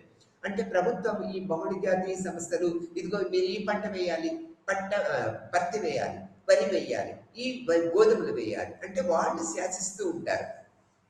విత్తనాలు వాళ్ళు సప్లై చేస్తూ ఉంటారు. అంటే మనంతటా మనము తయారు చేసుకునే పద్ధతి పోయిందనమాట. వ్యవసాయదారుల్లో కూడా ఆ యొక్క క్షీణత ఏర్పడింది. అంటే ఆ ప్రక్రియ పద్ధతులు అవలంబించే విధానాలు తగ్గించుకున్నారు. అంటే వాళ్ళు ఇస్తున్నారు కదా, మనం తీసుకుందాము, మనం ఈ ప్రక్రియనే కొనసాగిస్తూ ఉన్నారు ప్రస్తుత వ్యవస్థలు. బహుళ జాతీయ సంస్థలు, విత్తన సంస్థలు ఇచ్చిన విత్తనాలను తీసుకోవటము, మనం ఆ విత్తనాలను ఉపయోగించుకుంటూ వ్యవసాయ పద్ధతులు కొనసాగిస్తూ ఉన్నాం. మళ్ళీ ఈ యొక్క ఉత్పత్తిని ఎవరు కొంటున్నారు? ఆ బహుళ జాతీయ సంస్థలే కొంటున్నారు. అంటే ఇక్కడ చూడండి, ఈ యొక్క ప్రక్రియా పద్ధతులు ఒక నూతన వ్యవస్థకి, వ్యవసాయ వ్యవస్థని ఒక విఘాతం కలిగించింది అనేది మనం చెప్పుకోవాలి. అందుకని ఈ యొక్క ఉద్యమకారులు, ఈ యొక్క సామాజిక కార్యకర్తలు, వ్యవసాయ ప్రముఖులు, అంటే వ్యవసాయంలో ఎవరైతే అనుభవం ఉన్నదో ఆ ప్రముఖులందరూ కూడా ముందుకు వచ్చి మీరివ్వటం ఏంటి, మేము విత్తనాలను స్వీకరించటం ఏంటి, ఇది ఒక అరాచకమైన వ్యవసాయ వ్యవస్థ అనే దృక్పథానికి అనేక రకాల తిరుగుబాట్లు, అనేక రకాల ఉద్యమాలు చేస్తూనే ఉన్నారు. నిరంతరం ఇది కొనసాగుతూనే ఉన్నది. దీనికి ఎంతో మంది, వందన శివ ఒక ప్రముఖ సామాజిక కార్యకర్తగా, ఒక ఆచార్యులుగా, మనకి ముందు లెసన్లో కూడా వందన శివ గారి గురించి చెప్పుకున్నాం అనమాట. వీరందరూ అంటే ఇట్లా ఎంతో మంది ఉద్యమకారులు, సాంఘిక శాస్త్రవేత్తలు, సాంకేతిక పరమైన ఉద్యమకారులు అందరూ కూడా ముందుకు వచ్చి ఈ యొక్క విత్తన అభివృద్ధి పద్ధతులు, బహుళ జాతీయులు ఏ విధంగా మోసం చేస్తున్నారు, ఏ విధంగా ఒత్తిడి కలిగిస్తున్నారు అనే దృక్పథాన్ని విడిన విత్తన యాజమాన్యము, ఎంఎన్సి మరియు ట్రాన్స్నేషనల్ కార్పొరేషన్ ఈ యొక్క ముట్టడి చేయబడ్డాయి, ముట్టడి చేస్తూ ఉన్నారు ఈ ఉద్యమకారులందరూ కూడా. విత్తన సంస్కరణలు మరియు పరస్పరము ఆధారంగా నెమ్మదిగా విస్మరించబడుతూ ఉన్నదన్నమాట. హరిత విప్లవం ద్వారా టెక్నాలజీ రైతులు విత్తే మరియు పెంచే విత్తనాలను చిక్కుకున్న సాంప్రదాయ మరియు దేశీయ జ్ఞానాన్ని విస్మరిస్తూ ఉన్నారన్నమాట. ఈ ప్రక్రియా పద్ధతుల వల్ల కొత్త విత్తన సంస్కృతి అనేది ఏర్పడటం వల్ల, బహుళ జాతీయ సంస్థలు ఈ విధంగా ముందుకు రావటం వల్ల, వాళ్ళు చెప్పిన పద్ధతులనే మనము చేయటం వల్ల అనేక రకాల పద్ధతులను మనము ఇక్కడ మనము ఏర్పరచుకుంటూ ఉన్నాం అనమాట. ఎలా అంటే ఇక్కడ చూడండి, ఈ విత్తన ఉద్యమంలో స్టేట్ రిలేటెడ్ ప్రాపర్టీ రైట్స్, ఈ యొక్క టిప్స్ అనే పద్ధతులతో అనేక రకాల సంస్కరణలు ఏర్పరచబడ్డ ఉన్నాయి. ఐపీఆర్ చట్టాలు, బహుళ జాతీయ సమస్యలు, ఈ విధంగా అనేక రకాల పద్ధతులను మనము ఇక్కడ తెలుసుకుంటూ ఉన్నాం అనమాట. దీనివల్ల అనేక రకాల ఇబ్బందులు మనకి ఏర్పడుతూ ఉన్నాయన్నమాట. ఎలా అన్నట్లయితే, బహుళ జాతీయ సంస్థలు వచ్చి మనకి ఇప్పుడు అన్ని ప్రభుత్వాల్లో, అన్ని దేశాల్లో బహుళ జాతీయ విత్తన సంస్థలు ఏర్పడ్డాయి. ఆ విత్తన సంస్థలు దీంట్లో అనేక మంది శాస్త్రజ్ఞులు పనిచేస్తూ ఉంటారు. దాంట్లో ఏమీ ఇది లేదు. నిరంతరము అనేక రకాల శాస్త్రజ్ఞులను పనిచేయడం వల్ల నూతనమైన వంగడాలని, అంటే విత్తనాలని కనుగొంటూ ఉంటారు. దీనివల్ల మనకి లాభం ఏంటి అంటే, అతి తక్కువ విత్తనాలతో, అంటే ఈ విత్తనాలు అనే నూతన రూపాలు, టెక్నాలజికల్ అంటే సైంటిఫిక్ పద్ధతుల్లో కొత్త వంగడాలని, అంటే వరి వంగడాలు కావచ్చు, అన్ని రకాల వంగడాలని వీళ్ళు తయారు చేస్తూ ఉంటారు.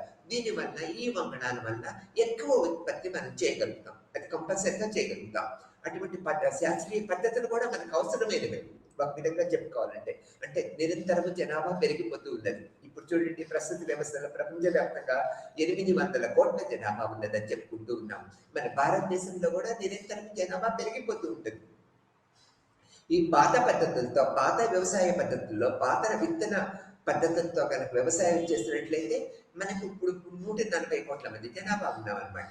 ఈ 140 కోట్ల మంది జనాభాకి ఆహార భద్రత మనం కల్పించలేని పద్ధతులు ఏర్పడుతూ ఉంటాయి. కాబట్టి సాంకేతికంగా శాస్త్రీయ పద్ధతుల్లో నూతన వంగడాలని కనుగొనాలి. ఇప్పుడు ఎంతో మంది శాస్త్రవేత్తలు వ్యవసాయ పరంగా నూతన వంగడాలని నిరంతరము పరిశోధనల ప్రక్రియల ద్వారా కనుగొంటూ ఉన్నాము. దీనివల్ల అధిక ఉత్పత్తి జరుగుతూ ఉంటుంది. తక్కువ ప్రదేశంలో ఎక్కువ ఉత్పత్తి చేయగలుగుతూ ఉంటాం. మనం ఎగ్జాంపుల్గా తీసుకున్నట్లయితే మన పాత రోజుల్లో మన తల్లిదండ్రులు ఒక ఎకరానికి వరి వేసినట్లయితే 20 బస్తాలు పడ్డాయి. అది ఎక్కువ పంటగా మనం ఆ రోజుల్లో చెప్పుకునేవాళ్ళం. ఇప్పుడు ఈ నూతన విత్తన వంగడాల వల్ల అదే ఎకరంలో 40 బస్తాలు పండుతున్నాయి. చూడండి, డబల్ ఉత్పత్తి చేయగలుగుతూ ఉన్నాం. ఈ యొక్క శాస్త్రీయ విత్తన పద్ధతి వల్లే ఇది చేయగలుగుతూ ఉన్నాం. అంటే దీనివల్ల ఏంటి, ఉత్పత్తి అధికంగా జరుగుతూ ఉంటుంది. అంటే దేశంలో ఉన్న ప్రజలందరికీ ఆహారాన్ని మనం అన్ని రకాల వాళ్ళకి కావాల్సిన ఆహార ఉత్పత్తి మనం చేయగలుగుతూ ఉంటాం. ఇది ఒక ప్రథమ పద్ధతిగా మనం చెప్పుకోవచ్చు. ఇక్కడ అయినా కూడా అంటే ఇటువంటి పద్ధతులు ఉండటం వల్ల ఆహార ఉత్పత్తి జరుగుతూ ఉండటం వల్ల ప్రజలందరికీ ఆహార సంపదని మనం అందించగలుగుతూ ఉన్నాం. ఇది గవర్నమెంట్ యాటిట్యూడ్ అనమాట. ఈ యొక్క పద్ధతులు ఈ విధంగా ఉన్నాయి. ఈ పద్ధతుల వల్ల ఏం జరుగుతూ ఉంటుంది, ఉత్పత్తి జరుగుతూ ఉంటుంది, ఆహార పంపిణీ కూడా సక్రమంగా జరుగుతూ ఉంటుంది. దానివల్ల ప్రజలకు ఎటువంటి ఆహార ఇబ్బందులు ఏర్పడతాయి. ఈ నూతన విత్తన పద్ధతుల వల్ల ఈ విధంగా జరుగుతుంది. ఈ ప్రక్రియలో రైతులు స్వదేశీయమైన అంటే మన పాత ప్రాచీనమైన జీవిత విధానాన్ని దెబ్బతీస్తూ ఉంటుంది. ఎలా అన్నట్లయితే పాత రోజుల్లో మనం ఏంటి, ఇప్పుడు ఎక్కువ ఉత్పత్తి చేస్తున్నామని చెప్తున్నాం. పాత రోజుల్లో మనము భూమి మీద అసలు పెట్టుబడే పెట్టేవాళ్ళం కాదు. ఆ పెంట పోగులను తీసుకొచ్చి ఎరువులుగా వాడుకునేవాళ్ళము. అక్కడ మనం దాచుకున్న విత్తనాలనే మళ్ళీ చల్లుకునేవాళ్ళము. మళ్ళీ ఉత్పత్తి ప్రక్రియ ఆ విధంగా రొటీన్గా జరిగిపోతూ ఉంటుంది. అంటే ఇక్కడ రైతుకి పెట్టుబడి పెట్టాల్సిన అవసరం అనేది ప్రాచీన పద్ధతుల్లో, వ్యవసాయ పద్ధతుల్లో లేదనేది మనకి తెలిసిన విషయమే. ఈ ప్రాచీన పద్ధతుల్లో ఈ విధానం లేకపోవటం వల్ల అంటే పెట్టుబడి లేదు, ఎంత పండితే అంత తీసుకుంటూ ఉన్నాం. అందుకని మనం ఏం చెప్పుకున్నాం ఇంతకుముందు, ఎకరానికి 20 బస్తాలు, 15 బస్తాలు, 10 బస్తాల కన్నా ఎక్కువ ఉత్పత్తి జరిగేది కాదు. ఎందుకని, విత్తన పద్ధతి ఆ విధంగా ఉంటాయి. ఉత్పత్తి ప్రక్రియ ప్రాచీన పద్ధతుల్లో ఆ విత్తన విధానం వల్ల ఉత్పత్తి తక్కువగా ఉండేది. ఇప్పుడు అనేక పరిశోధనల వల్ల, బహుళజాతీయ సంస్థల యొక్క ప్రమేయం వల్ల అతి తక్కువ ప్రదేశంలో ఈ నూతన విత్తన పద్ధతుల వల్ల ఉత్పత్తి రేటు పెరుగుతూ ఉంటుంది. అంటే తక్కువ ప్రదేశంలో ఎక్కువ ఉత్పత్తి చేయగలుగుతూ ఉంటాం. పెట్టుబడి కూడా ఉంటుంది, ఆ విధమైన పెట్టుబడి కూడా ఉంటుంది. ఎరువులు ఎక్కువ వాడుతూ ఉన్నాము, నూతన వరి వంగడాలను వాడుతూ ఉన్నాము, ఉత్పత్తి ప్రక్రియ జరుగుతూ ఉంటుంది. పెట్టుబడికి తగ్గట్లుగా ఫలితాన్ని కూడా మనం రైతు పొందగలుగుతూ ఉన్నారనేది మనం ఇక్కడ చెప్తూ ఉంటాము. ఇక్కడ మోన్సాంటో యొక్క round of the ready gene agreement projects, అనేక రకాల ప్రాజెక్ట్స్ వచ్చినాయి. బహుళ జాతీయ సంస్థలు ఇక్కడ మనము ఏర్పడ్డాయి అనేది చెప్పుకుంటూ ఉన్నాము. ఈ బహుళ జాతీయ సంస్థలు అనేక రకాల నూతన వంగడాలని ప్రవేశపెట్టింది. ఈ వంగడాలను ప్రవేశపెట్టడం వల్ల మనం ప్రతి ఒక్క రైతు అంటే దేశంలో ఉన్న, ప్రపంచవ్యాప్తంగా ఉన్న వ్యవసాయం చేసే రైతులందరూ కూడా బహుళ జాతీయ సంస్థల మీద మనం ఆధారపడుతూ ఉన్నాము. వాళ్ళు విత్తనాలను ఇవ్వాలి, మనము వ్యవసాయం చేయాలి అనే దృక్పథాన్ని ఏర్పరచుకున్నాము. ఈ ఏర్పరచుకోవటం వల్ల దీనివల్ల అనేక రకాల బహుళ జాతీయ సంస్థలు వచ్చి ఈ యొక్క నూతన విత్తన విధానాన్ని ప్రవేశపెట్టడం వల్ల ఉత్పత్తి విధానం పెరిగింది అనేది మనం చెప్పుకుంటూ ఉన్నాము. దీనివల్ల ఏంటి, ఆహార సమస్య తగ్గిపోయింది, ఉత్పత్తి విధానం పెరిగింది, రైతు లాభాన్ని పొందుతున్నాడు అనే దృక్పథాన్ని మనం ఇక్కడ చెప్తూ ఉన్నాము. ఇక్కడ అయినా కూడా దీనివల్ల అనేక రకాల ఇబ్బందులు ఉన్నాయనే దృక్పథాన్ని ప్రజలు, సామాజిక శాస్త్రవేత్తలు, తర్వాత ఉద్యమకారులు, తర్వాత సోషల్ వర్కర్స్, తర్వాత అనేక మంది దీనివల్ల అనేక రైతులు అనేక రకాల ఇబ్బందులకు గురవుతున్నారు అనేది చెప్పుకున్నాం. తర్వాత 1980 ఈ ప్రాంతాల్లోకి వచ్చేటప్పటికి విజయ్ దర్దారి అనే ఒక సామాజిక శాస్త్రవేత్త, ఉద్యమకారుడు కూడా తనకు అనేక రకాల అభిప్రాయాల్ని మనకి వెలుగుపించారు. భారీ బహుళ జాతీయ సంస్థలు భారతదేశంలో చర్చకు వచ్చాయి. దీనివల్ల కలిగే నష్టాన్ని కూడా మనం తెలుసుకోవాల్సిన పద్ధతి ఏర్పడింది. వీరు చెప్పిన వంగడాలన్నీ మనం వేయాలి, ఉత్పత్తి విధానం చేయాలి. తర్వాత ఇది గవర్నమెంట్ ద్వారా మళ్ళీ వాళ్ళు కొంటారు, లేకపోతే గవర్నమెంట్ కూడా కొంత పర్చేజ్ చేస్తూ ఉంటుంది. దీనికి రైతుకి అనేక రకాల లాభాలతో పాటు నష్టాలు కూడా ఏర్పరచండి అనేది మనం దీంట్లో గ్రహించవలసిన విషయంగా మనం ఇక్కడ చెప్పుకుంటూ ఉన్నాం. నష్టాలు ఏ విధంగా జరుగుతున్నాయి అనేది మనం ఇక్కడ తెలుసుకోవాలి. ఎందుకనంటే బహుళ జాతీయ సంస్థలు వచ్చినాయి, దీనివల్ల వాళ్ళు చెప్పిన పద్ధతి ప్రకారమే మనం వ్యవసాయం చేయాలి, అదే విత్తనాలను మనం వాడాలి, అదే ఉత్పత్తి చేయాలి, మళ్ళీ తిరిగి వాళ్ళకే అప్పచెప్పాలి. మనంతటా మనము సొంత వ్యవసాయ ప్రక్రియ పద్ధతులు కనుక చేయడానికి వీల్లేదు. అది కొన్ని గవర్నమెంట్స్ ఆ విధమైన ఆంక్షలు విధించాయి. బహుళ జాతీయ సంస్థలు కూడా ఆ విధంగా వచ్చినాయి. ఈ బహుళ జాతీయ సంస్థలు గ్రామాల్లోకి చొచ్చుకువచ్చినాయి. ఆ యొక్క గ్రామీణులకు అందరికి కూడా వాళ్ళ విధానము అని తెలియపరుస్తూ వాళ్ళ ప్రక్రియ పద్ధతుల వల్ల అనేక రకాల మంచి సందేశాలు, మోసపూరితమైన సందేశాలు కూడా ఇస్తూ ఉన్నారు. దీనివల్ల ఏం జరుగుతూ ఉంటుంది? ఈ విధమైన ప్రక్రియ పద్ధతుల వల్ల ప్రజలందరూ వాళ్ళ మాటలు నమ్మి ఆ యొక్క వ్యవసాయ విధానము, విత్తన విధానము అవలంబించడం వల్ల ఒక్కొక్కసారి ఎక్కువ లాభాన్ని పొందగలుగుతున్నారు. ఒక్కొక్కసారి ఈ విత్తన విధానం వల్ల వాళ్ళు ఇచ్చిన విత్తనాలను మనం వ్యవసాయానికి ఉపయోగించడం వల్ల ఎటువంటి ఫలితం కూడా ఏమీ లేదు. ఈ పత్తి విత్తనాలు వేసాము, మన తెలంగాణ ప్రదేశంలో చూసాము. ఆ పత్తి ఏపుదలగా పెరుగుతున్నాయి, చెట్లు పెరుగుతున్నాయి, ఉత్పత్తి లేదు. అంటే పత్తి విచ్చుకోవటం లేదు, కాయలు కాయటం లేదు. అది విచ్చుకోకపోవటం వల్ల, కాయలు కాయటం వల్ల చెట్లు పెరుగుతున్నాయి, ఉత్పత్తి లేదు కదా, జీరో ఉత్పత్తి అన్నమాట. అప్పుడు రైతు ఎంత నష్టపోయాడు, ఎంత పెట్టుబడి పెట్టాడు, ఎంత కష్టపడ్డాడు, ఉత్పత్తి జీరో అయ్యేటప్పటికీ ఇతను ఎలా బ్రతకాలి? సామాజిక అవగాహన అంటే లోన్లు తీసుకొని వ్యవసాయం చేయటం వల్ల రైతుకి జీరో ఆదాయం, అంటే అసలు ఆదాయమే లేదు. ఈ యొక్క మోసం ఎవరు చేస్తున్నారు? బహుళ జాతీయ విత్తన సంస్థలు చేస్తున్నాయి అనేది మనం అనేక సందర్భాల్లో ఏర్పరచుకున్నాం. ఈ బహుళ జాతీయ విత్తన సంస్థలు విత్తనాలు ఇచ్చాయి, ఉత్పత్తి జీరో ఉత్పత్తి ఉన్నది. అటువంటిప్పుడు నష్టం ఎవరు ఇవ్వాలి? గవర్నమెంట్ ఇవ్వాలా? బహుళ జాతీయ సంస్థలు ఇవ్వాలి. బహుళ జాతీయ సంస్థల మీద గవర్నమెంట్ అనేక రకాల యాక్షన్లు తీసుకోవాలి, వాళ్ళని మొత్తం కూడా బ్లాక్ చేయాలి. కానీ అట్లా చేయకుండా ఈ యొక్క గవర్నమెంట్ కూడా ఉదాసీనత అంటే గోడ మీద పిల్లలాగా వ్యవహరించడం వల్ల ఈ బహుళ జాతీయ సంస్థల విత్తన విధానం వల్ల ఎక్కువ నష్టపోతున్నది రైతులు అన్నమాట. ఈ రైతులు ఈ విధంగా నష్టపోవటం వల్ల ఈ యొక్క ప్రభుత్వములోని యొక్క సమాజంలో ఉన్న రైతులందరూ నష్టపోవటం వల్ల, ఉత్పత్తి విధానం అడుగట్టడం వల్ల, విపరీతమైన నష్టానికి గురి అవటం వల్ల రైతులు మన రాష్ట్రంలోనే ఇప్పుడు చూడండి 2,500 మంది రైతులు ఆత్మహత్యలు చేసుకున్నారు. ఈ 2,500 రైతులు ఆత్మహత్య చేసుకోవటం వల్ల వాళ్ళ కుటుంబాలు, గ్రామీణ ప్రాంతంలో ఉన్న కుటుంబాలన్నీ రోడ్డు మీద పడ్డాయి. వాళ్ళని ఎవరు ఆదుకోవాలి? గవర్నమెంటా, బహుళ జాతీయ సంస్థల?